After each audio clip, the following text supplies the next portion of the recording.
Hi everyone and welcome back.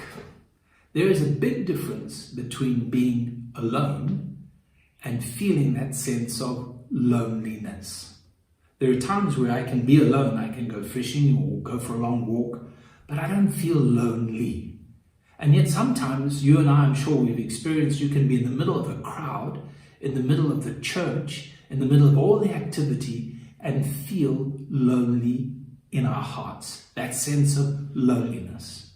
And many people who suffer in depression, discouragement, they have this sense of loneliness. So when I look in the scriptures, I see that even a man like Job, this righteous man before God, he said, I come to a place where I despise my life. I will not live forever. He says, leave me alone. My days have no meaning. And that sums it up, what we can experience and what we sometimes feel. But we need to know that God always has a plan for us. And it's the enemy who would like to separate us from God's plan, separate us from fellowship with people who understand the plan of God. And that's where the loneliness comes in. We need to be careful that we don't allow this separation to take root in our hearts.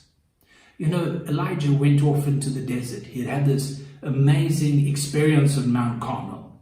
And now he finds himself in the desert. And he is alone. And he says to God, I am the only one left. It was such a sad story. I am the only one left. But in fact, he was there because he had run away, not just from the king, not just from the king's wife, Jezebel, but he had run away from God's plan. See, Psalm 68 verse 6 says, God sets the lonely in families. He leads out the prisoners with singing, but the rebellious live in a sun-scorched land. So I want to suggest to you that when you have the sense of loneliness and separation, look for the rebellion in your heart. Somewhere, somehow, you are resisting what God wants to accomplish in you. And normally, it's in relationship with other people. It's the separation that the enemy brings into our hearts.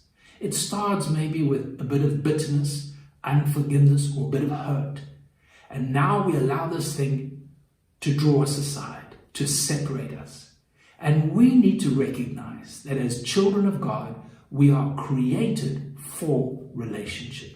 So that's the plan of God. I encourage you, stay linked, stay close, so that you can walk in freedom and always enjoy the presence of God and always enjoy the presence of other people.